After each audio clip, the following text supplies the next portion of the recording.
You came home. Your dog ran to the door, tail spinning, eyes wide, jumping on your legs, and you thought, he's happy, he's perfect, he's fine. But what if he wasn't? What if right there, in that moment, your dog was sending you a signal? A quiet, desperate signal that you walked right past, not because you don't care, because no one ever told you what to look for. Most dog owners think their dog only communicates in two modes, happy or sad, wagging or growling. But the truth is so much more complicated and so much more heartbreaking. Your dog is talking to you every single day, in tiny, silent, precise ways, and most of us have been completely missing it. In the next few minutes, you're going to discover the warning signs your dog is secretly begging you to notice. These aren't dramatic breakdowns, they're quiet moments, the kind you've probably already seen this week, maybe even today. And once you understand what they mean, you will never look at your dog the same way again. Let's start from the beginning. Here's something almost no one tells you. Dogs evolved alongside humans for over 15,000 years. They didn't just learn to obey us, they learned to read us, every expression, every mood, every tension in our voice. A 2015 study published in the journal Current Biology found that dogs can read human emotional expressions, distinguishing between happy and angry faces. Not just trained dogs, all dogs, including ones who had never been tested before. Think about that. Your dog is watching your face right now, interpreting it, feeling it, and they've developed an entire language to respond. A language made of posture, eyes, ears, and breath. The problem? We stopped learning that language a long time ago. Here's the first sign. Your dog yawns. Not because he's tired, you haven't been playing, it's the middle of the day. But there it is, a big, slow, dramatic yawn, and you think nothing of it. But here's the strange part. That yawn isn't boredom, it's a plea. Norwegian dog trainer and researcher Turid Rugas spent decades documenting what she calls calming signals in dogs. Yawning is one of the most common. Dogs yawn when they feel stressed, when the environment feels too intense, when someone, often the person they love most, is making them uncomfortable. It could be a raised voice, a tense argument in the house, a stranger standing too close, even direct eye contact that goes on too long. Your dog isn't tired, he's asking you to please, slow down, and most of us never hear it. The second sign is one that will genuinely surprise you. Your dog turns his head away when you lean in to pet him. Not because he doesn't love you, he does, deeply. But that turn, that quiet, subtle shift of the chin, that's a calming signal too. It means, I'm a little overwhelmed right now. I need a second. Dogs aren't built for face-to-face close contact the way humans are. In the canine world, direct eye contact and face-to-face proximity can actually feel like a challenge, like pressure. But here's the emotional layer behind this. When your dog turns away and you push through anyway, reaching in, pulling him close, forcing the contact, you're accidentally teaching him something terrible, that you don't listen, that his signals don't matter. And over time, when a dog feels unheard, they stop sending signals at all. They shut down, quietly, invisibly. Most people don't realize this until it's already happened. Number 3, and this one matters. Your dog won't eat when you're upset. You've had a terrible day. You fill the bowl, you walk away. 30 minutes later, the food is still there, untouched. You think, is he sick? Is something wrong with the food? But research from the University of Vienna showed something extraordinary. Dogs don't just detect human emotions, they physically respond to them. Their stress hormones rise in sync with ours. Their cortisol levels mirror our own. Your dog isn't rejecting the food. He's absorbing your pain. He's sitting in it with you. And he can't eat, because you can't eat. Because in his mind, right now, something is wrong with the world. He's not being difficult. He's being loyal in the deepest, most biological way possible. And that changes everything about how you should respond to him in your hardest moments. The fourth sign. This one is called whale eye. And once you see it, you can't unsee it. It happens when you lean over your dog, when you put your face close, when you restrain him for a hug or a photograph. His head stays still, but his eyes slide to the side, and you see the whites. That's whale eye. And it's one of the clearest stress signals in canine body language. But here's the part that breaks people's hearts. It happens most during hugs. We hug our dogs because we love them, because it feels good to us, because it's how humans show affection. But most dogs don't experience hugs as love. They experience them as restraint, as something that removes their ability to move away, to choose, to breathe. A 2016 study by Dr. Stanley Coren analyzed 250 photographs of humans hugging dogs. Over 80% of the dogs showed at least one sign of stress or discomfort, 80%.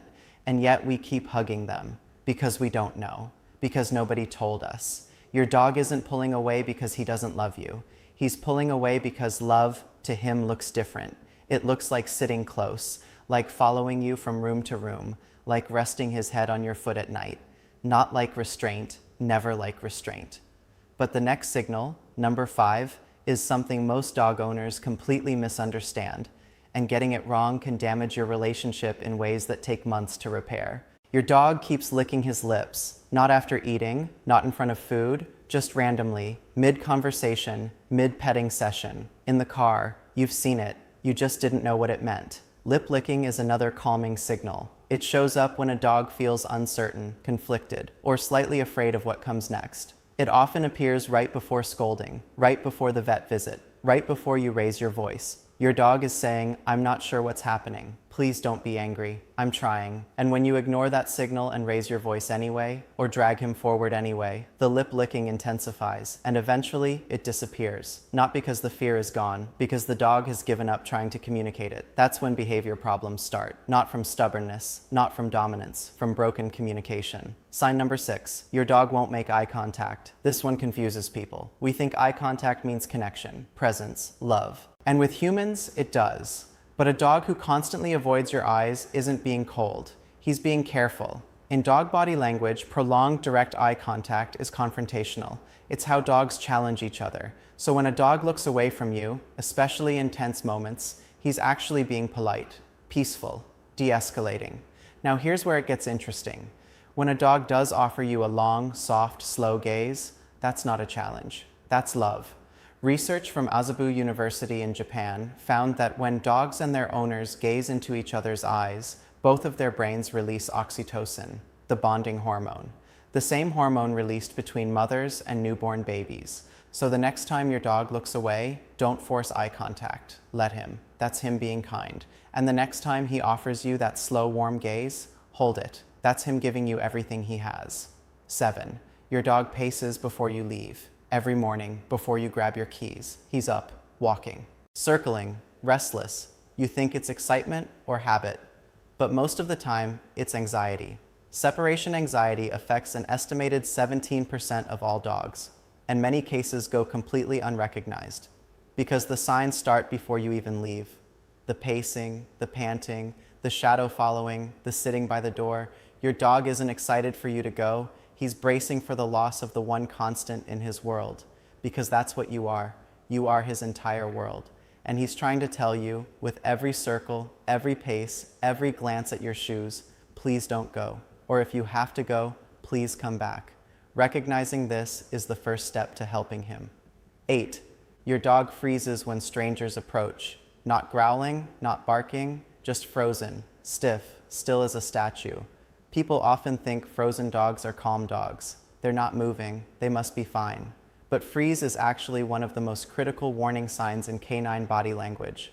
It comes right before the bite. A frozen dog is a dog who has run out of other options. He yawned, he turned away, he licked his lips, he moved back, and nobody listened. So now he's gone still, because the next step in dog language is a snap or a bite. Not aggression, desperation. Understanding freeze and giving your dog space when you see it can prevent the majority of dog bites that happen every single year, most of which happen to children, most of which were preceded by a frozen dog that no one recognized. 9. Your dog follows you everywhere, even into the bathroom, even when you're just moving from the couch to the kitchen, and we think, that's adorable, that's loyalty, and it is. But when it becomes compulsive, when your dog shows distress the moment you leave his sight, that's a signal too. It's called Velcro dog behavior, and it can be a sign of deep emotional insecurity, often caused by unpredictable routines, frequent absence, or a bond so strong and so anxious that the dog has built their entire emotional regulation around your presence. He's not being clingy, he's telling you, without you, I don't know how to be okay. That breaks your heart a little, doesn't it? Here's the warning that ties all of this together. The most dangerous thing you can do as a dog owner isn't to shout at your dog. It isn't to skip a walk. It isn't to give the wrong food. It's to stop listening, Because your dog never stopped talking. They've been talking since the first morning you brought them home, in yawns and lip licks and averted eyes and frozen stillness. They've been saying, I trust you, please understand me. And every time those signals go unread, every time we push through when they turn away, raise our voice when they try to de-escalate, force the hug when they show the whale eye, we teach them something heartbreaking. We teach them that their language doesn't matter, that they are alone in the communication, that they have to figure out how to survive inside a relationship they don't understand. You don't want that. Of course you don't. So here's what you do. Next time your dog yawns out of nowhere, pause. What's the environment like? Is there tension, noise, too much proximity? Next time he turns his head away, let him. Don't push. Don't pull. Give him 30 seconds of peace and watch what happens when he chooses to come back to you. Next time he freezes, back up. Give him space. Thank him, in whatever quiet way you know, for warning you before things escalated. And next time he offers you that slow, warm, unbroken gaze, hold it. Breathe. Let your oxytocin rise with his. Because that's not just eye contact. That's two beings who spent 15,000 years learning to love each other and finally getting it right. Your dog woke up this morning and the first thing he looked for was you. Not food, not the window, not the door. You. He has been watching your face all day, reading your moods, carrying your stress in his own body, trying in every quiet way he knows to tell you that he is here and that he loves you, and that all he asks, the only thing he has ever asked, is that you try to understand him half as much as he tries to understand you. So tell me, which of these signals have you seen in your dog? Drop it in the comments. I read every single one. And if this made you see your dog differently tonight, share it with someone who loves their dog but might be missing the signals too, because the dogs in our lives deserve to be heard. Next week, we're going inside something even more extraordinary, the science of how your dog knows when you're about to come home. Before you start the car, before you send the text, before anything that could logically explain it, the research will change what you believe about the human-dog connection entirely. Subscribe so you don't miss it.